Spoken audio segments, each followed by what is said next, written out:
Assalamualaikum warahmatullahi wabarakatuh. Perkenalkan, nama saya Argono, NIM 131421062 dari kelas 4D. Baik, saya akan mempresentasikan materi tentang hakikat kepegawaian untuk pembangunan.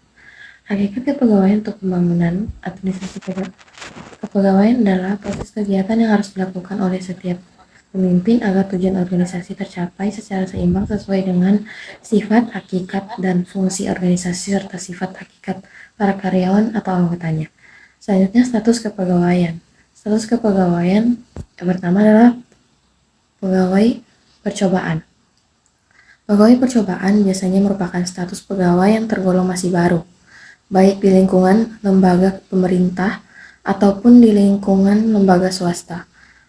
Kedua, pegawai harian. Pegawai harian adalah orang yang bekerja pada suatu instansi baik pada lingkungan lembaga pemerintah maupun lembaga swasta. Ketiga, pegawai bulanan. Pegawai bulanan adalah orang yang bekerja pada suatu lembaga atau perusahaan baik negara maupun swasta dengan menerima upah berdasarkan waktu setiap bulan sekali. Keempat, pegawai borongan. Pegawai borongan ialah yang bekerja pada suatu lembaga atau perusahaan baik negara maupun swasta dengan menerima upah berdasarkan hasil kerja yang dicapainya.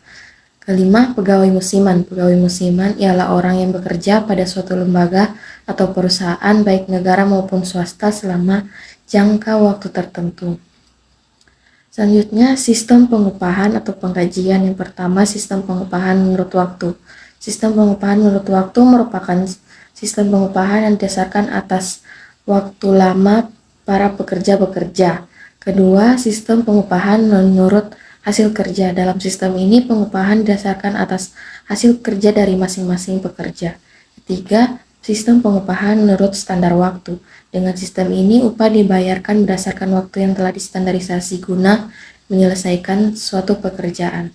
Keempat, sistem pengupahan menurut kerjasama, yaitu pengusaha dan pekerja. Sistem ini meliputi pembagian keuntungan yang pembayarnya dilakukan sebagai tambahan atau kombinasi dengan sistem pembayaran upah yang telah diutarakan di atas. Selanjutnya, pembinaan dan keamanan tenaga kerja.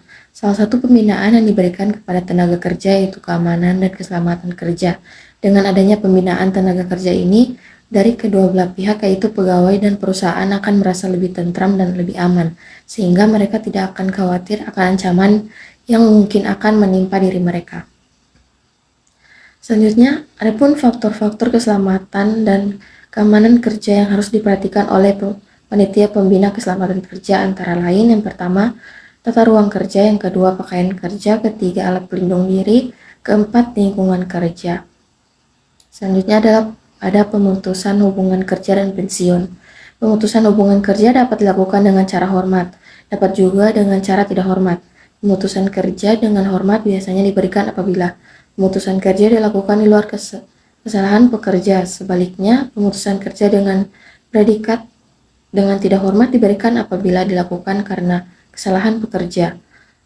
Adapun alasan pemutusan kerja dan pensiun. Yang pertama, pemutusan hubungan kerja kepada pegawai atau pekerja karena keinginan pengusaha disebabkan oleh hal-hal berikut. Yang pertama, tidak cakap dalam masa percobaan. Kedua, adanya alasan-alasan mendesak. Ketiga, sering mangkir. Keempat, ditahan oleh alat negara. Kelima, dihukum oleh hakim. Keenam, sering sakit. 7, berusia lanjut. 8, pengurangan tenaga kerja. Kedua, yaitu pemutusan hubungan kerja kepada pegawai atau pekerja karena keinginan pekerja disebabkan oleh hal-hal berikut. Yang pertama, pegawai tidak sesuai dengan situasi dan kondisi perusahaan. Kedua, pegawai pindah perusahaan karena mengikuti keluarga. Ketiga, pegawai bekerja karena alasan mendesak. Adapun pemutusan hubungan kerja kepada pegawai atau pekerja karena alasan lain yang disebabkan oleh hal-hal berikut. Yang pertama, pekerja meninggal dunia. Kedua, perjanjian bekerja berakhir. Ketiga, pekerjaan telah selesai. Dan yang terakhir, hakikat pensiun. Pada hakikatnya, pensiun merupakan jaminan hari tua. Jaminan hari tua itu sendiri adalah jaminan yang diberikan sebagai balasan jasa terhadap pegawai negeri yang telah bertahun-tahun mengabdi kepada negara. Itulah hasil presentasi dari saya. Sekian dan terima kasih. Wassalamualaikum warahmatullahi wabarakatuh.